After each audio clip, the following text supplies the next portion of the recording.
আজ প্রকাশিত হবে খসড়া ভোটার তালিকা এবং খসড়া ভোটার তালিকা থেকে নাম বাদ যাবে কতজনের। রোজ রোজ লাফিয়ে বাড়ছে সেই বাদ যাওয়া নামের সংখ্যা এবং রবিবার পর্যন্ত বাদের তালিকায় 58,20,898 জন, যেখানে বাদ যাওয়া প্রায় 58,20,000। খসড়া ভোটার তালিকায় কতজনের নাম বাদ যাবে? 58,20,798 জনের নাম না থাকার সম্ভাবনা ইতিমধ্যেই, এবং মৃত ভোটার যেখানে 24,16,852 জন নাম না থাকার সম্ভাবনা যাদের, এবং স্থানান্তরিত ভোটার 19,88,000।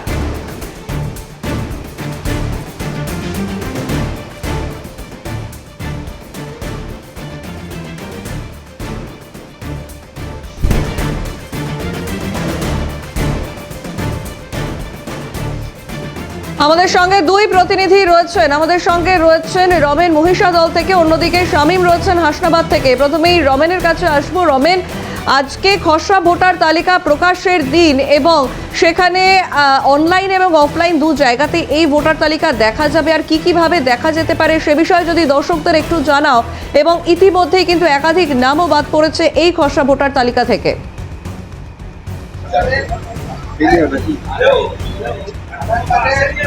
দেখো, তোমাকে জানিয়ে রাখি, ইতিমধ্যে কিন্তু যেটা আমরা জানতে পেরেছি, প্রায় 58,20,898 জনের নাম বাদ গিয়েছে।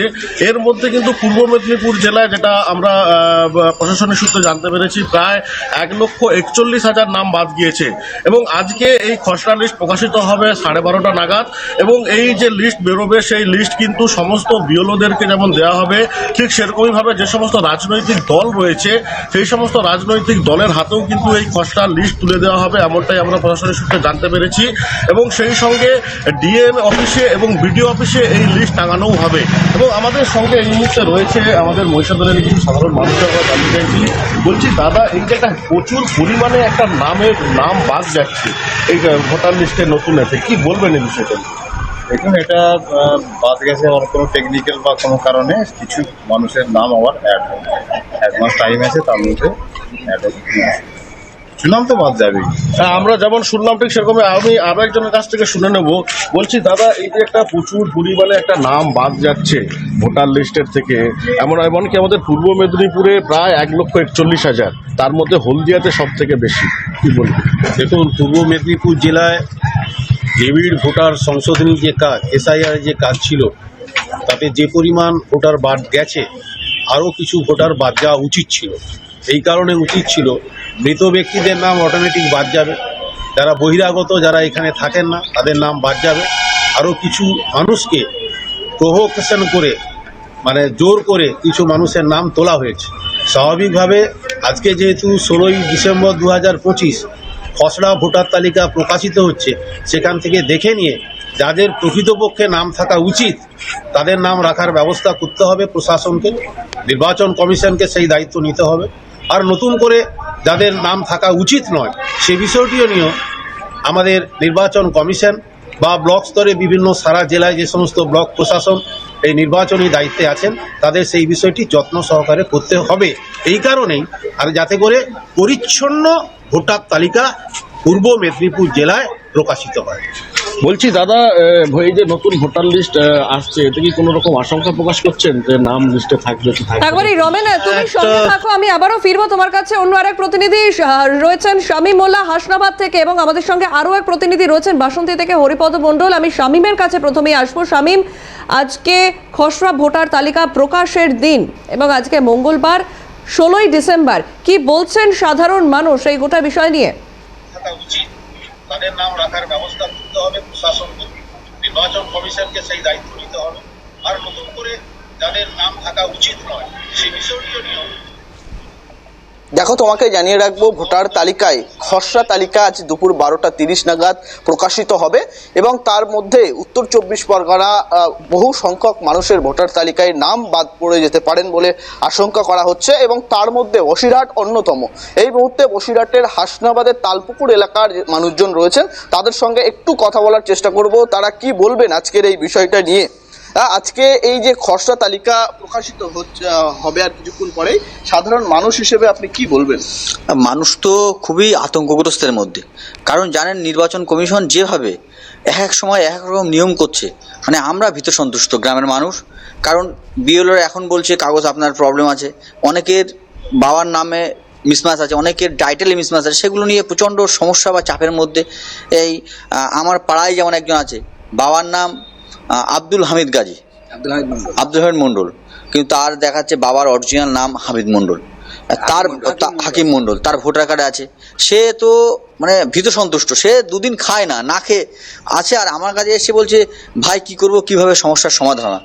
আমি বললাম 16 তারিখে লিস্ট বার হোক, তারপরে দেখা যাবে কি করা যায়, নিশ্চিত এর সলিউশন হবে। বিষয় হচ্ছে নির্বাচন কমিশন যেভাবে মানুষকে আতঙ্কগ্রস্তের মধ্যে রেখেছে, আমরা সত্যি গ্রামের সাধারণ মানুষ হিসেবে আমরা সত্যি ভীত সন্তুষ্ট।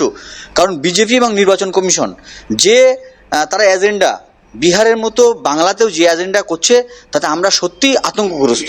একেবারেই আরো সঙ্গে থাকো, তোমার কাছে আবারও আসছে আমাদের আরেক প্রতিনিধি আমাদের সঙ্গে রয়েছেন বাসন্তী থেকে হরিপদ মণ্ডল।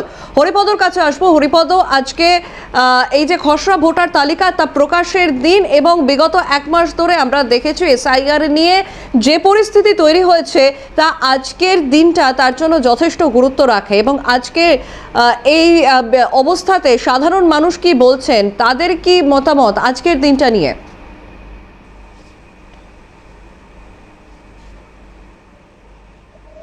একদমই, দেখো আজ কিন্তু ভোটার তালিকায় কিন্তু নাম কিন্তু প্রকাশিত হবে, এবং সাধারণ মানুষ তারা কি বলছেন এবং বিজেপি নেতৃত্ব যারা রয়েছেন এলাকায় তারাও কি বলছেন আমি একটু জানার চেষ্টা করব।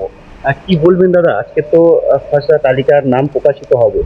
আমরা অত্যন্ত আজকের খুশি, ধন্যবাদ জাতীয় নির্বাচন কমিশনের আধিকারিককে দেব, যে এই পশ্চিমবঙ্গের রাজ্যে এখানে পশ্চিমবঙ্গের গণতন্ত্র হত্যাকারী মহিলা মুখ্যমন্ত্রী মমতা বন্দ্যোপাধ্যায়, তার দলের সমস্ত সাংসদ বিধায়ক এবং নেতারা যেভাবে এসআইআর প্রক্রিয়াকরণকে আজকে স্তব্ধ করার জন্য বিভিন্ন রকম চাপ সৃষ্টি করেছিল, বিএলও অফিসারদেরকে হুমকি দিয়েছিল, সেই জায়গায় দাঁড়িয়ে জাতীয় নির্বাচন কমিশনের আধিকারিক আজকের জ্ঞানেশ কুমারজি শত বাধা অতিক্রম করে পশ্চিমবঙ্গের বুকে স্বাধীনতা নতুন করে ফিরিয়ে আনার জন্য সমস্ত ভুয়ো ভোটার, রোহিঙ্গা অনুপ্রবেশকারী ভোটারদের নাম আজকের খসড়া তালিকাতে বাতিল হবে, এবং যারা আজকের জাতি ধর্ম নির্বিশেষে যারা আজকের বৈধ ভোটার তাদের নাম এই খসড়া তালিকায় প্রকাশ পাবে। আমরা ধন্যবাদ জানাই, আজকে আমরা গর্বিত পশ্চিমবঙ্গের বাসী হিসাবে যে এতদিন পর 2011 সালের পর এই পশ্চিমবঙ্গের বুকে যেভাবে গণতন্ত্র হত্যা হয়েছে, রোহিঙ্গা অনুপ্রবেশকারীরা ভারতবর্ষের একেবারে সুতরাং আমরা মিশ্র প্রতিক্রিয়া পাচ্ছি। একদিকে যেমন এমনটাও প্রতিক্রিয়া পাচ্ছি আমরা ইতিমধ্যে যে কেউ রয়েছেন আতঙ্কে যে আদতেও কি হবে, এবং অন্যদিকে কিছু মানুষ বলছেন যে যা হয়েছে একেবারেই ঠিক হয়েছে, এটা হওয়ার প্রয়োজন ছিল। 3 প্রতিনিধি আমাদের সঙ্গে ছিলেন, মহিষাদল থেকে রমেন মাইতি, হাসনাবাদ থেকে শামীম মোল্লা এবং বাসন্তী থেকে হরিপদ মণ্ডল। 3 জনকেই ধন্যবাদ।